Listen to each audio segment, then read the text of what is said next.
The air here is warm, and it smells of old metal and deep stone. You are already below the surface, already past the first three gates, already breathing the particular stillness of a place that has not known an open sky for 4,000 years. The passage behind you narrows into shadow. Ahead, the lower hall of Mzandhul opens wide, and you pause at its threshold, not from caution, but from something closer to reverence. Your name is Sarah Vethin. You are a scholar, a ruin walker, a woman who has spent the better part of 2 decades with her hands in the dust of the past. You have a journal tucked under your left arm, a charcoal stick fitted behind your ear, and a lamp that you haven't needed to light since you descended into this particular warmth. The Dwemer saw to their own illumination.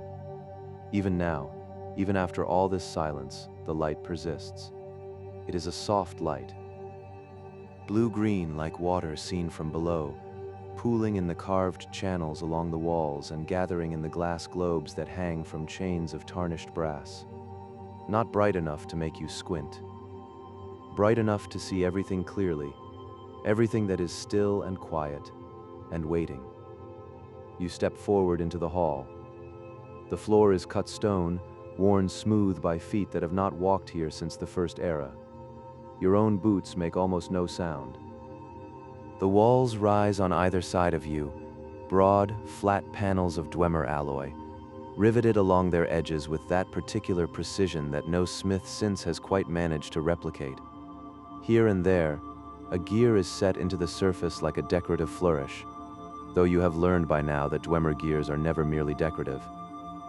Everything in a Dwemer ruin is doing something, even if what it is doing exists at a scale too slow or too small to perceive. You stop. You let the hall settle around you. There is a sound here, low and constant, and felt as much as heard, a hum that begins somewhere beneath the floor and travels up through the stone into the soles of your feet, into your legs, into the base of your spine. It isn't unpleasant. It is the sound of mechanisms still turning, somewhere very far below, in chambers deeper than the ones you have charted. The ruin is not entirely asleep. Some part of it continues, quietly, in the dark. You breathe in. The warmth of the place wraps around your shoulders like a cloak you didn't know you needed. When you first descended through the outer passages, the chill of the hillside rock was still in your fingers, still pressed against the back of your neck. Now it has gone. The heat vents that line the lower portions of the walls are doing their ancient work, not blazing, not fierce, but patient, steady. A warmth that has been maintained for millennia without anyone asking it to stop. Your journal falls open to the page you left last night, at the camp you made in the antechamber above. You look at your own notes, a rough sketch of the entry arch, a measurement of the hall's width at 3 points, an observation about the lichen growing in the grooves of the alloy, pale gray-green and soft and impossible to date with any certainty. You flip to a fresh page. The hall is perhaps 30 paces wide and twice that in length. At its far end, 2 passages branch away from the main corridor, one to the left, one to the right, both arched, both fitted with those characteristic Dwemer pressure valves set into the wall beside each doorway. Both passages lead somewhere. You noted them yesterday and made yourself wait. There is no use rushing in a Dwemer ruin. The ruin has all the time there is. You have learned to match its patience. For now, you stand in the hall and you look, and you listen, and you let your eyes move slowly across the walls. A row of bas-relief panels runs along the upper portion of the right-hand wall. You have seen these in other ruins. Calselmo described them in his 3rd volume as representational iconography, though what they represent remains contested. To you, they have always looked like diagrams. Precise, methodical, stripped of any excess ornamentation. Long horizontal forms bisected by vertical lines, with smaller components arranged along each one at intervals that suggest intentionality rather than aesthetics. You have copied versions of them into your journal from 6 different ruins now, and the variations are minor in ways that suggest a shared system of meaning rather than regional variation. You tilt your head and study the nearest panel. The charcoal stick comes out from behind your ear. You sketch slowly. There is no urgency here. The panel has waited 4,000 years for someone to look at it carefully, and it will continue to wait for as long as you need. Your hand moves in small, deliberate strokes, and the scratch of charcoal on parchment is very quiet in the larger quiet of the hall. A small, familiar sound, and a comforting one. The hum beneath the floor continues its patient work. After a while, you lower your journal and look toward the 2 passages at the far end of the hall. The left-hand passage is the one you have been most curious about since yesterday. There is a different quality to the air moving through it. Slightly cooler, slightly damper. It carries a trace of something mineral, and something that might be the particular smell of still water lying undisturbed in a deep place. You cap your charcoal stick, tuck it back behind your ear, and begin to walk toward it. There is no hurry. There never is, down here. The lower gate closes softly behind you, in the dark. The passage narrows almost immediately after the arch, and you find yourself walking with your shoulders closer to the walls, your journal held against your chest rather than open at your side. Not from any sense of confinement. The corridor is wide enough and tall enough, and the blue-green light follows you faithfully along its carved channels, but because the pipe galleries begin here, and the pipes deserve attention. They emerge from the left-hand wall first. 3 of them, side by side, running parallel to the passage at roughly shoulder height, each one the diameter of your forearm and sealed along their lengths with those ribbed copper joinings that you have always privately considered the most beautiful thing the Dwemer ever made. The copper has oxidized to a deep, muted green over the centuries, and where the oxidation is thickest, the color deepens almost to black, and where it is thinnest it catches the lamplight in faint, warm glimmers, like old coins turned in a careful hand.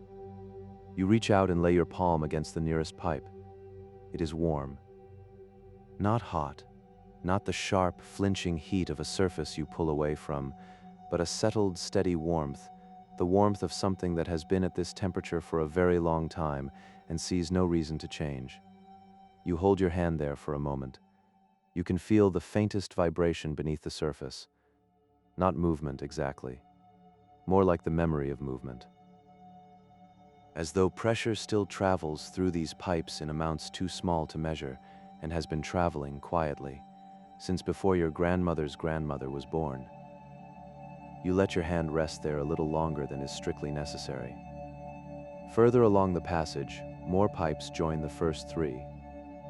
They arrive from the right-hand wall this time, angled downward at a shallow gradient, and they meet the others at a junction fitted with a pressure valve the size of your head. A great flanged disc of Dwemer alloy, its surface marked with concentric rings of engraved text in the Dwemer script that no living scholar can fully read, though you have spent a not inconsiderable portion of your adult life trying. The valve is closed. It has been closed for 4,000 years. Whatever it once regulated, it regulates still in its silent and permanent way. You open your journal. The sketch you make is precise, because precision is its own form of patience, and because the measurements matter, the diameter of the valve's face, the spacing between the engraved rings, the angle at which the incoming pipes meet the junction. You have seen 5 valves like this across 3 different ruins. In Zulft, the matching valve was in the upper galleries, near the observatory equipment. In Alftund, there were 2 of them, placed symmetrically in what appeared to be a manufacturing level. Here in Mzandhul, they have put 1 deep in the lower works, where the air is warmest and the hum of the mechanisms is most present. The pattern does not yet tell you what it means, but it is a pattern, and patterns are enough for now. You sketch the engraved text as carefully as you can, knowing you will spend hours with this page later, in better light. Cross-referencing against your copies of Calselmo's annotated lexicon, and the partial translation fragments you have gathered from 7 years of correspondence with scholars in Vivek City. The script curves in ways that still resist your understanding, loops back on itself in ways that feel deliberate, arranged according to a logic that is internally consistent in ways you can feel without yet being able to articulate. You have been told by people who mean well that you are too devoted to a project with no end. You have never found this a persuasive argument. The passage continues, and you follow it, and the pipes multiply. By the time you reach the central run of the gallery, there are perhaps 30 of them, running in clusters of 3 and 4, stacked at different heights, occasionally crossing over one another at junctions fitted with smaller valves and pressure release mechanisms, the whole arrangement dense enough that the passage has become a tunnel through metalwork, the stone walls largely hidden behind brass fittings and copper pipe, and the dark Dwemer alloy that holds everything in its permanent and patient configuration. It is not claustrophobic. It is, in fact, the opposite of claustrophobic. It is enveloping, in the way that a well-fitted room is enveloping, a sense of being surrounded by things that are doing their work, that have always been doing their work, that will continue doing their work long after you have packed your journal and climbed back up through the gates into the cold air of the hillside above. You move slowly. Every few paces you stop, and you look at a fitting and you make a note. Not always a sketch. Sometimes just words. Valve. Secondary junction. Pressure release. Upper. Pipe cluster. Descending southeast. The notes accumulate in the journal with the comfortable density of a record being made carefully, each small observation joining the ones before it, building towards something you cannot yet fully see but trust is there.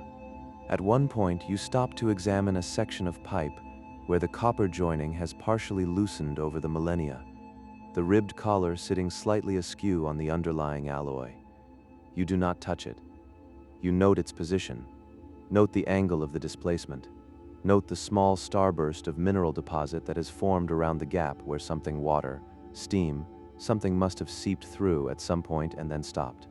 A moment preserved. A tiny record of a pressure change that happened perhaps 3,000 years ago and has been sitting here undisturbed in the dark ever since, waiting with the patience of stone. You feel, not for the first time in a Dwemer ruin, that peculiar sensation that comes from standing in a place that was once full of people and purpose and noise, that sensation of the past being present, not as an absence, but as a residue, a quality of the air itself, a warmth that is not entirely explained by the heat vents. The Dwemer who walked this passage walked it with intention. They came here to check the valves, to adjust the pressure, to read whatever information those engraved rings conveyed in a language that was second nature to them. They understood what all of this was for. They moved through it with the casual confidence of a person moving through their own home. You wonder, not for the first time, what it sounded like when they were here. Louder, certainly. More active. Steam moving through pipes under working pressure. Voices, perhaps, though the Dwemer are not credited in any account you have read with particular warmth of conversation. The clatter of tools, the systematic sounds of a civilization at work. Now there is only the hum, and the warmth, and the very faint, very distant sound of water moving somewhere below, which has been growing gradually louder as the passage descends, and which has been drawing you forward with the gentle insistence of something that wants to be found. At the end of the pipe gallery, the passage widens again. The pipes gather themselves into the walls and disappear, their roots presumably continuing through the stone on paths you cannot follow. The junction valve on the left-hand wall is the largest you have yet seen in this ruin, almost a meter across, its flanged face set flush with the alloy panel, the engraved rings so densely packed that the text seems to blur into pure pattern at first glance. You will sketch it on the way back. For now, there is an archway ahead of you, broader than the passage you have been walking, its stones dressed more finely, its threshold worn in a way that suggests heavy and repeated use. And through the archway, catching the edge of the lamplight and giving it back tenfold, is the surface of still water. A great deal of still water. You stand at the edge of the arch and look, and the quiet that comes to meet you is deeper than any quiet you have yet found in Mzandhul.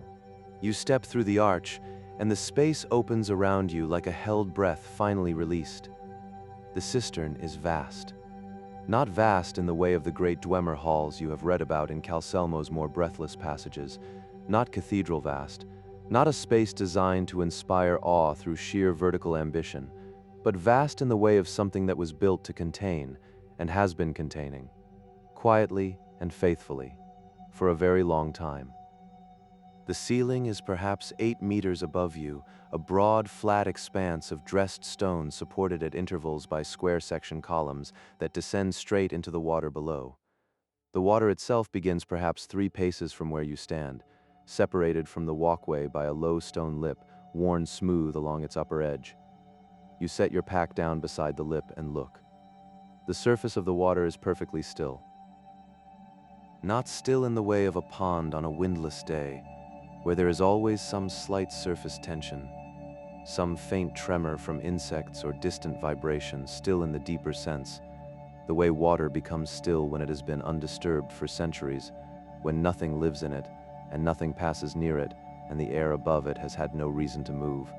It is the stillness of completion, of a thing that has arrived at its final state and settled there. The lamplight from the walls reaches the water, and the water gives it back transformed. The blue-green glow reflected off that perfectly flat surface travels upward and spreads across the ceiling in slow, gentle patterns, not moving, exactly, but breathing, shifting by increments too small to track, so that if you watch the ceiling for long enough you begin to wonder whether you imagined the movement, and then you look back at the water, and the water is still, and the ceiling is doing it again.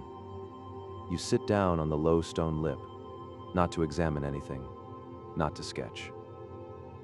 Simply because the space seems to ask for it, and because your legs have carried you a long way today, and because there is something in the quality of this particular quiet that makes haste feel faintly absurd.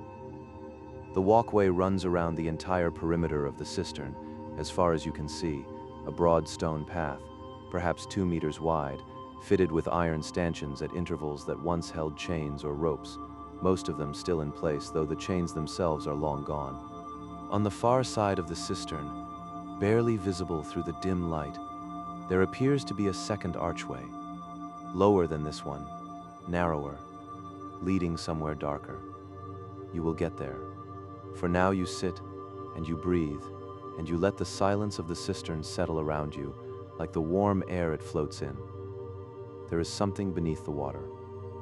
You noticed it as soon as you stepped through the arch, in the first moment of the space opening around you, a glow deep and diffuse, blue-green like the wall lights, but softer, scattered, as though filtered through many meters of water before it reaches the surface.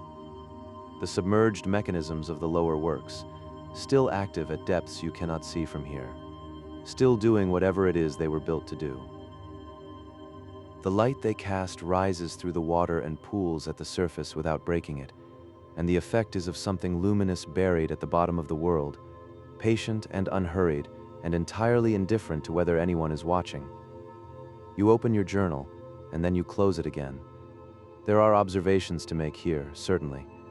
The dimensions of the cistern, the spacing of the columns, the composition of the lichen on the far wall, which appears different from the lichen in the upper galleries.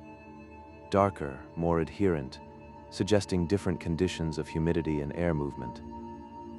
There is work to be done, but you sit for a while longer first, because there will be other days for the work, and there will not be many days when you can sit beside 4,000 years of perfect stillness and simply let it be what it is.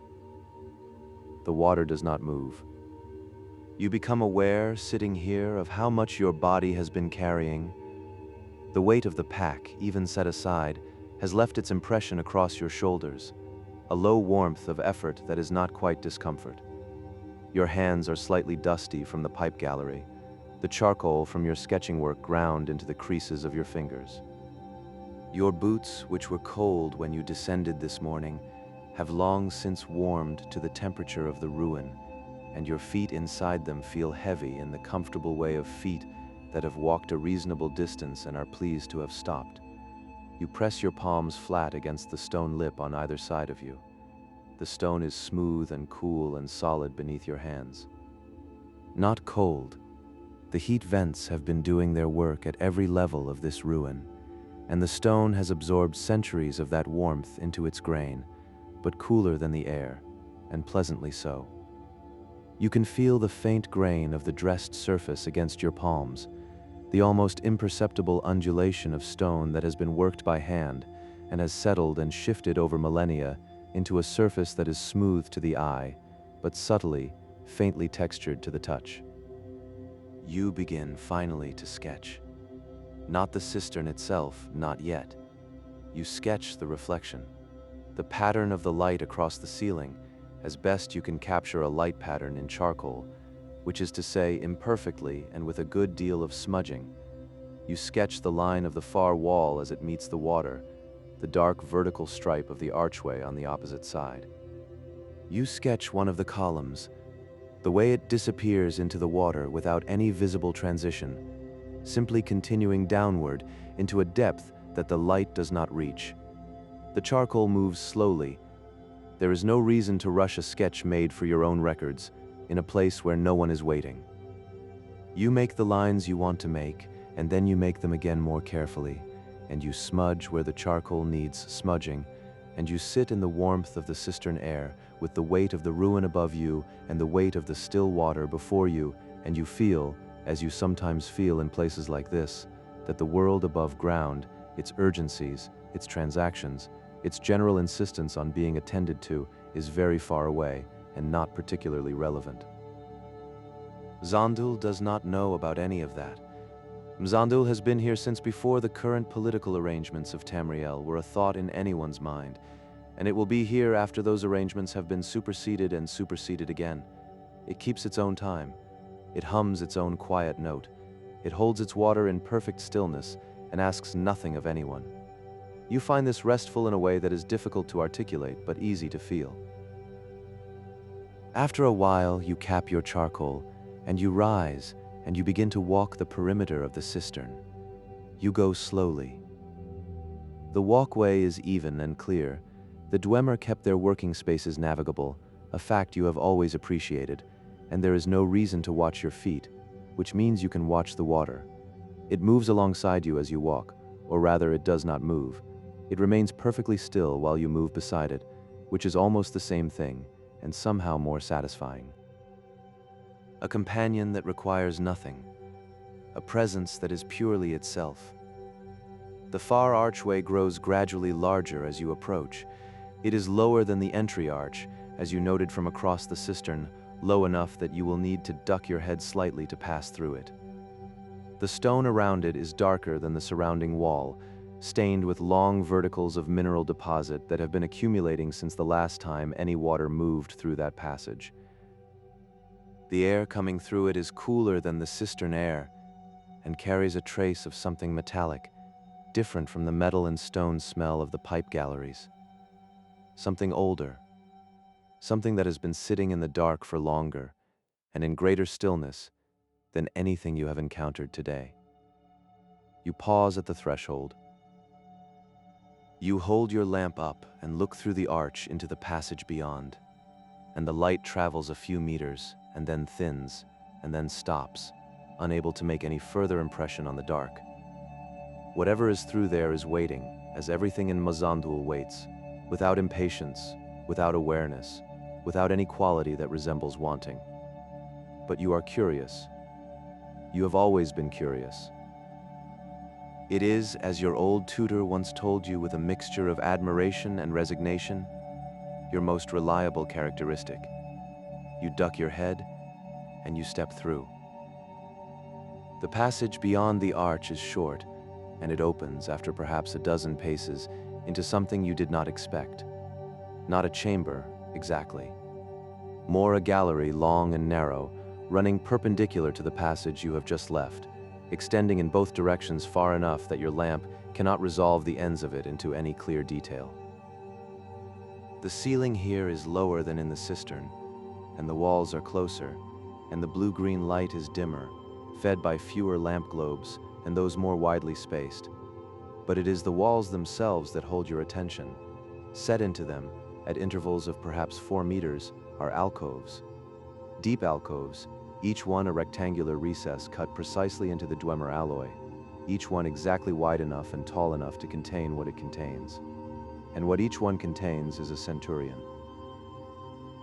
You have seen decommissioned centurions before. In the upper works of Mzandhul, there were 2 of them toppled and partially disassembled, their components scattered across the floor as though someone had begun to study them and then thought better of it. In the ruins outside Markarth, you found one half buried in a collapse, its upper section crushed beyond recognition. But you have never seen them like this, standing upright, intact, fitted into their alcoves with the same precision that characterizes every other aspect of Dwemer engineering, placed there deliberately, in a posture that suggests not storage, but something closer to rest. You stand very still for a moment. Then you take a slow breath, and you remind yourself that they have been standing here for 4,000 years, and they will continue standing here, and there is nothing in this gallery that is going to change. You step closer to the nearest one. It is perhaps 2 meters tall, its form built on a broad and solid armature of Dwemer alloy, the surface of its casing worked in those characteristic overlapping plates that allow the joints to move while keeping the interior mechanisms protected. Or they allowed movement once. Now the plates are locked in their resting configuration, and where they overlap, the gaps between them have been partially filled by the slow accumulation of mineral deposit, a pale, chalky crust that has been building up grain by grain, year by year, for 40 centuries, and has reached perhaps 2 millimeters of depth in the places where moisture has been most consistently present. You lean in and look at the mineral deposit. It has its own texture, its own microstructure. If you look closely enough, small crystalline formations, each one tiny, each one perfect, arranged in patterns that have nothing to do with Dwemer engineering and everything to do with the patient chemistry of water and stone and time. You touch it very gently with one fingertip. It is slightly rough, slightly chalky, and it does not crumble under the light pressure of your touch. It has had a long time to consolidate. You straighten and look at the centurion's face. The Dwemer did not give their constructs faces precisely. What they gave them instead was a front-facing plate with recessed optical mechanisms, 2 deep sockets fitted with lenses of a dark, slightly iridescent material that has never been fully identified, and which no alchemist or enchanter you have consulted has been able to replicate. The lenses are dark now. Whatever light or function they once housed has been absent for a very long time. But they catch your lamplight and hold it in a way that ordinary metal does not, giving back a faint, cold reflection that sits somewhere in the spectrum between blue and green and something else entirely. You hold your lamp a little closer. The reflection shifts as you move. Not much, a subtle redistribution of the cold light across the curved surface of the lens, the way a still pool shifts when a cloud moves over it. It is not movement. It is the appearance of movement which is different, and which you understand, but which your older and more instinctive self registers with a brief, wordless attention before the rational part catches up. You take a small step back. Then you open your journal, and you begin to sketch. The work steadies you, as it always does. You start with the overall proportions, the broad chest plate, the squared-off shoulder joints, the way the arms hang at the centurion's sides in a posture of complete repose. Your charcoal moves carefully across the page, making the lines you want and then refining them, the scratch of it very quiet in the quiet of the gallery. Behind you, the distant sound of the cistern has faded entirely. Ahead, the gallery extends into its dim distance, and the other alcoves wait, their occupants standing in the same patient stillness as the one before you. You note the mineral formations in the joint gaps. You note the position of the optical lenses. You note a detail you did not see at first, a row of small pressure fittings along the upper chest plate, each one capped, each one sealed with the same mineral crust as the joints, suggesting that these centurions were connected, at some point, to the pipe network you traced in the gallery above, maintained, perhaps, or charged, or simply monitored, in whatever way the Dwemer monitored their constructs, with whatever information those pressure fittings conveyed when they were open and active and connected to the vast breathing network of the ruin's deeper works. You move to the next alcove. This centurion is slightly different from the first, smaller in its overall dimensions, its casing plates worked in a finer gauge of alloy, its pressure fittings arranged in a different configuration along the shoulder rather than the chest. A different model, perhaps. A different function. You make a note, and you sketch the shoulder fittings, and you crouch down to look at the base of the alcove where the centurion's feet meet the stone, and you find with a small, quiet satisfaction that the feet are bolted to the floor, not in a way that suggests restraint, in a way that suggests care. Whoever placed these constructs here, in these alcoves, in these postures, took the time to secure them properly, to ensure they would stand as intended for as long as the ruin stood. They have, they are. You continue along the gallery. There are 9 alcoves in total, on both sides of the passage, and you work through them one by one in the unhurried way that good field work requires, spending more time with the ones that present new details and less with the ones that largely repeat what you have already recorded.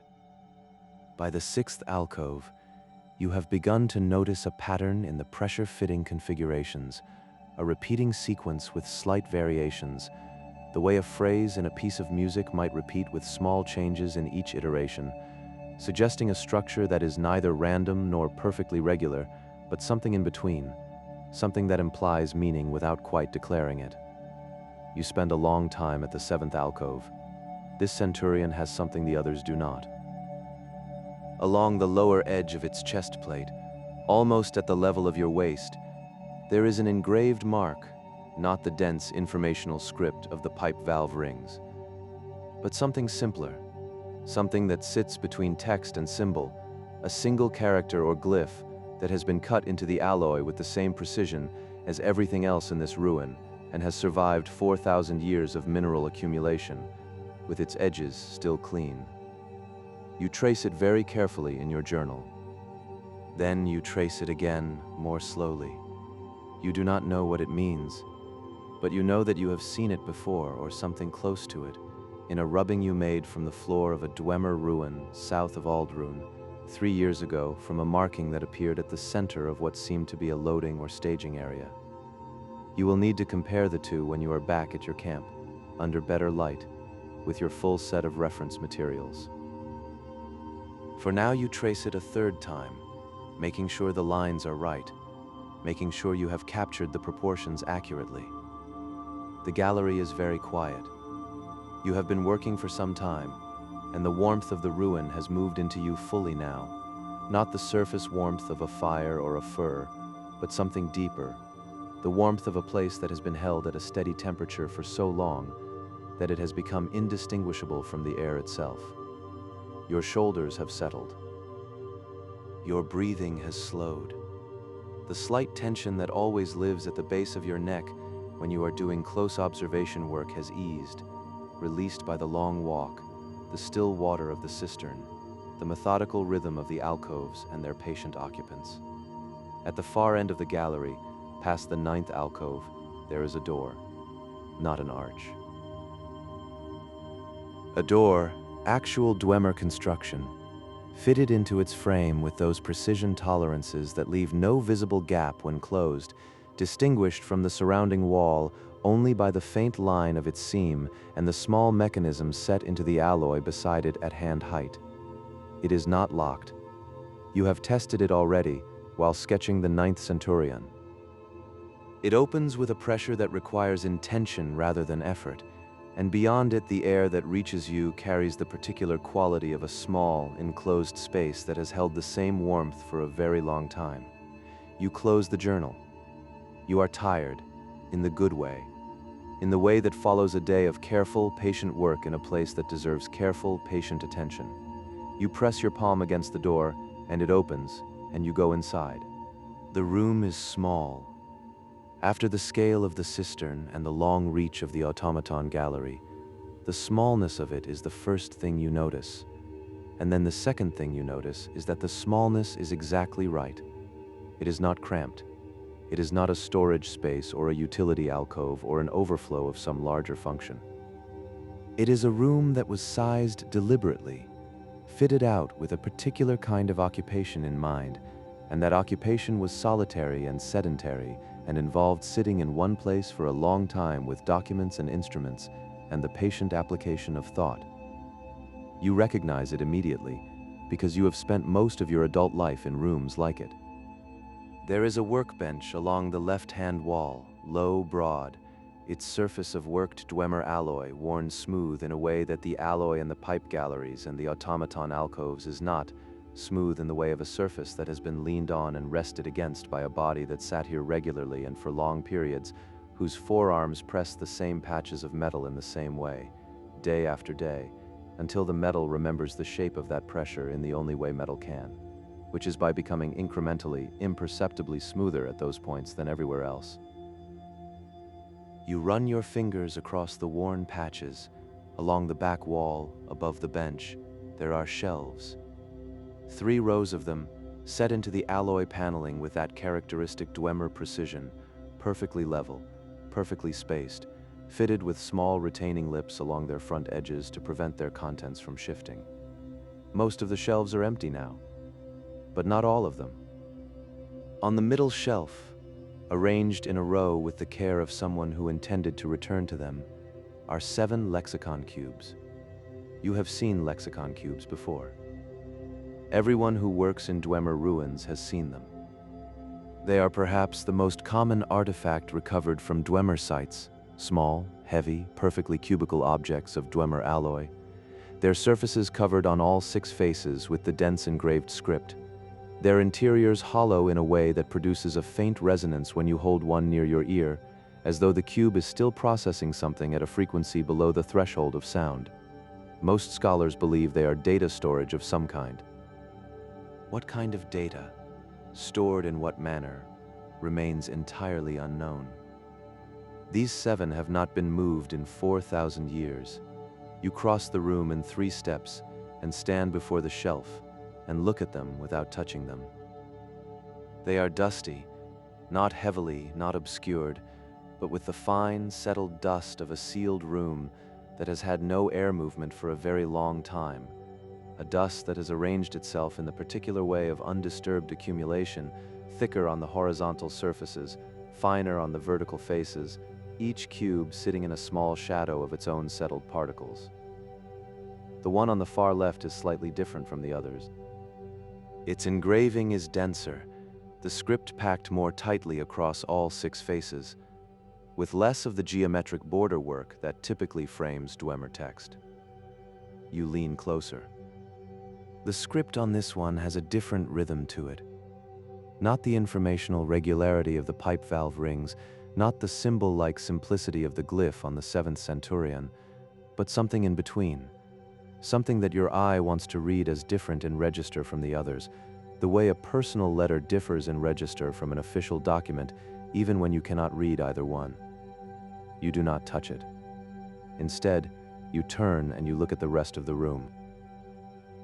Beside the workbench, tucked into the corner where the left wall meets the back wall, there is a brazier. It is a small one, not the tall, elaborate braziers of the main halls, but a low, domestic thing, its construction simpler than most of what you have seen today, its bowl perhaps 30 centimeters across, and fitted on 3 short legs of plain iron, rather than the decorative Dwemer alloy of the upper works. It is not a Dwemer brazier. It is, unmistakably, a brazier brought in from outside, placed here by someone who needed warmth in a room that the heat vents did not quite reach. And it is not entirely cold. You crouch beside it and hold your palm above the bowl without touching, and the warmth that rises to meet your hand is faint, genuinely faint. A warmth that might be imagination or might be the residue of embers that have been cooling for 4,000 years in the particular stillness of this sealed room and have not yet quite finished cooling. You know rationally that this is not possible. Embers do not persist for 4 millennia. What you are feeling is the warmth of the room itself, concentrated in the dense iron of the brazier's bowl, which has been sitting in the same warm air for the same length of time as everything else, and has retained it in the way that dense objects retain warmth, slowly, reliably, without drama. But you hold your palm above the bowl for a moment longer anyway, because it is pleasant. Because the warmth is real, whatever its source. Because you are tired, in the way you noted at the end of the gallery, and crouching beside something warm in a small, enclosed room at the end of a long day of careful work, is one of those small, uncomplicated comforts that do not require any further justification. You settle yourself onto the floor, not the bench, the floor, your back against the wall beside the brazier, your legs extended in front of you, your pack set to one side.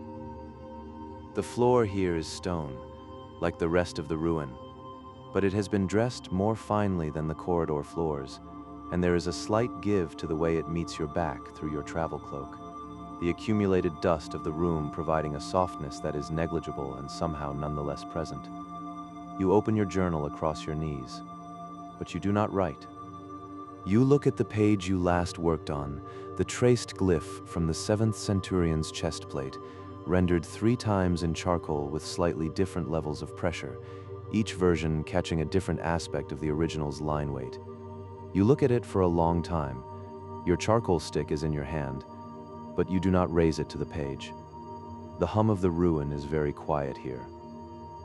Not absent, it is never absent in Mzandhul, this deep, but quieter than anywhere else you have been today, reduced to something that is less a sound than a quality of the air, a steadiness, a suggestion that the mechanisms far below are continuing their patient work and have no need of your attention or your assistance.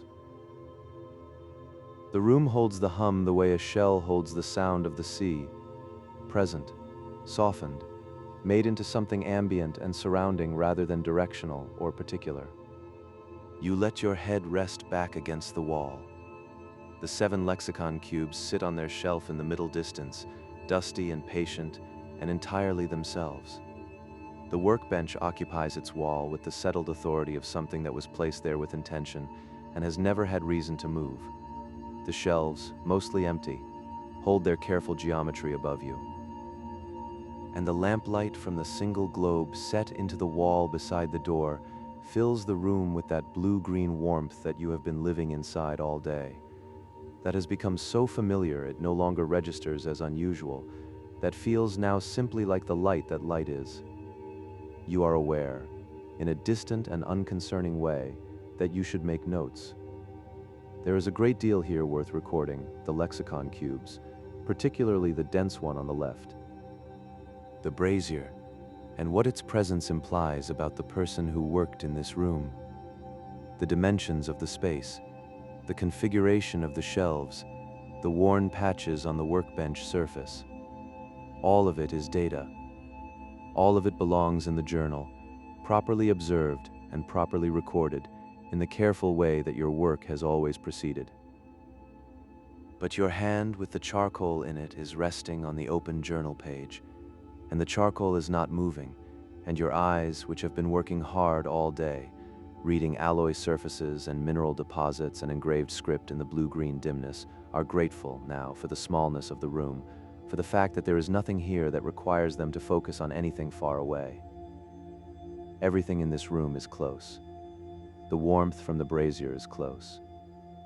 The page of the journal is close. The wall against your back is close, solid and warm and absolutely still. You think, briefly and without urgency, about the passage back through the automaton gallery, past the cistern and its still water, up through the pipe galleries and the warm corridor, back to the antechamber where your camp is laid out with your second journal and your reference texts and the small clay lamp you brought down from the surface. It is not far. You will go back soon. The charcoal makes a single small mark on the page, not a letter, not a line, just the faint impression of a resting hand, the weight of your arm transferred to the page in the only way a resting arm can transfer anything. And somewhere below Mzandhul, in depths you have not yet reached, and may never reach, the mechanisms continue their slow and patient turning. And the room is warm, and the room is still, and you're in no hurry at all. You do not decide to stay. It is more that the decision to leave keeps getting quietly postponed, the way decisions do when the body has already made its own arrangements and is simply waiting for the mind to stop pretending it has a say in the matter. Your legs are heavy. Your shoulders are settled. The wall behind you is warm and solid and has no interest in asking anything of you, which is, you think, a quality more people and surfaces should aspire to. The journal slides gently from your knees. You let it. It comes to rest on the stone beside you, open to the page with the glyph traced 3 times in charcoal, and you look at it for a moment from this new angle. Sideways from below, the page tilted away from you, and the glyph looks different from this angle, as things often do when you stop trying to read them directly, less like a character waiting to be deciphered. More like a shape that is simply itself, that has been itself for a very long time, and is not in any hurry to become something else. You let your eyes move away from it, up to the ceiling of the small room, which is closer than the ceilings you have been looking at all day, and plain. No engravings, no lamp channels, no riveted paneling, just dressed stone, smooth and level and very slightly warm in color where the blue-green lamplight reaches it. A ceiling that asks nothing of you. A ceiling that is simply above you, doing what ceilings do, which is to be there and to hold. You become aware of your breathing, not in the way of someone who has been running or startled or who has something to manage, but in the quiet way, the way you become aware of breathing when everything else has stilled enough that breath is simply what is left. It moves in and it moves out, and it has been doing this without your assistance for your entire life, and it will continue doing it now, in this warm and enclosed room, in this ruin that has been keeping its own time since long before you were born. In and out. The hum of Mzandhul is very present now, in the way that things become present when you stop moving past them and simply remain where you are. It has been here all day, beneath everything, beneath the scratch of charcoal and the soft echo of the cistern and the close work of the automaton alcoves. And now that you have stopped, it rises to fill the space that the day's activity has vacated. Low and steady and resonant in your chest in a way that is not unpleasant. The ruin, breathing in its own way. The deep mechanisms, turning in their slow and patient dark. You are very tired. Not in a concerning way. In the simple, honest way of a body that has done its work and knows it. Your eyes, which have been reading metal surfaces and mineral deposits and engraved scripts since early morning, are content now to let the blue-green light simply be light, without asking it to reveal anything. Your hands, which have been holding the charcoal and the journal and the lamp, are resting open on the stone floor beside you, palms up, fingers loosely curled, not holding anything at all. The warmth from the brazier reaches your left side. It is a gentle warmth, steady and undemanding. It does not require you to move toward it or away from it. It simply extends itself in your direction and rests against your arm, your shoulder, the left side of your face, with the uncomplicated generosity of warmth that has nowhere else to be. You think briefly of the person who placed the brazier here, someone who worked in this room. Someone who brought that iron bowl down through the gates and into the lower works and set it in the corner and filled it and lit it and sat beside it in a room very much like the one you are sitting in now at the end of a long day of careful work in this same warm and constant dark. Someone whose name you do not know and whose work you cannot read and whose civilization departed from Tamriel so thoroughly and so completely that what remains is not absence but stone and metal and mechanisms still turning, and 7 lexicon cubes on a shelf and the worn patches on a workbench where forearms rested. And this warmth, whatever its source, there is warmth here. Your eyes have closed. You notice this the way you notice things at the edge of sleep, from a slight distance, with a mild and passing interest, not as something requiring a response. Your eyes have closed, and the blue-green light is now simply a warmth against your eyelids, a color that is more felt than seen, gentle and present, and receding slowly as the room gathers itself around you. The hum continues. Somewhere far below, the mechanisms turn. They have been turning since before the first era ended. They turned through the long silence after the Dwemer departed, through the upheavals and the wars and the passing of ages, through every year of every era that has come and gone above ground, while Mzandhul kept its own counsel in the dark. They will be turning long after you have packed your journal and climbed back up into the cold air of the hillside and gone home, and written your papers, and spent your years, and come at last to your own rest. They do not need you to witness them. They turn regardless. The stone floor beneath you is solid and warm and very still. Your travel cloak is around your shoulders. Your pack is beside you. Your journal is open on the floor, the glyph resting on the page in its 3 careful tracings, patient as the ruin itself, waiting for the morning and the better light, and the comparison with the rubbing from the ruins south of Aldrun, all of which will happen, all of which will still be there later. The warmth from the brazier rests against your side. The ceiling holds. The 7 lexicon cubes sit in their row on the middle shelf, as they have sat for 4,000 years, settled in their dust, resonating at their frequency below the threshold of sound, keeping whatever it is they keep in the way that they keep it, quietly, completely, without needing to be understood. The hum moves through the floor and through the wall and through the stone beneath you, steady as a breath, slow as the turning of something very large in a very deep place, and you feel it in your back and in your shoulders, and in the long bones of your legs stretched out across the floor, a vibration so slow and so constant that it has long since ceased to be something you hear and become instead something you simply are inside of. The lamplight is very soft. The room is very warm. Your breathing has slowed to match the ruin's own unhurried rhythm, in and out, deep and even, the breath of someone who has stopped moving and stopped watching and stopped working for the day, and who is held, completely and without effort, by 4,000 years of patient stone. Mzandhul breathes beneath you.